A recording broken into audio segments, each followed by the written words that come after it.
ஒரு சமயம் வந்து ஒரு காட்டுல ஒரு வயதான குரங்கு இருந்துதான்.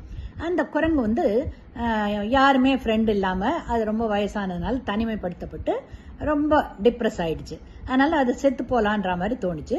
ஆனா நம்ம வெறுமனை செத்து போறதை விட இந்த காட்டுக்கு ராஜாவா இருக்கிற சிங்கத்தோட இறையா ஆகிடும். ஸோ அதோட உணவாயிட்டு நம்ம செத்து போனா யூஸ் இருக்கும்னு சொல்லிட்டு சிங்கத்துக்கிட்ட போச்சான்.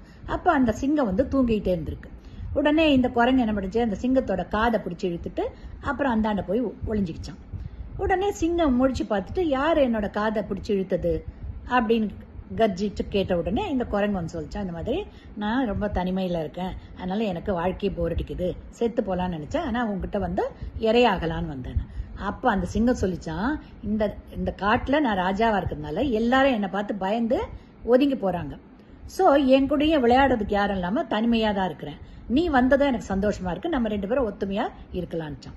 ஸோ காட்டுக்கே ராஜாவா இருந்தாலும் அது தனிமையா இருந்ததும் அதுவும் ஒரு டிப்ரெஷன்ல இருந்திருக்கு. அதனால நாம எந்த காலத்திலயுமே எந்த காரணத்தை கொண்டும் தனிமையா இருக்கக்கூடாது.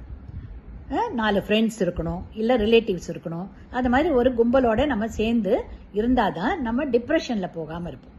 தனிமைப்படுத்தணும்னாலே நமக்கு டிப்ரெஷன் வந்துடும், சூசைடல் டெண்டன்சி இதெல்லாம் வரும். ஓகேங்களா? So always be associated with your friends and other relatives. ஓகேங்களா?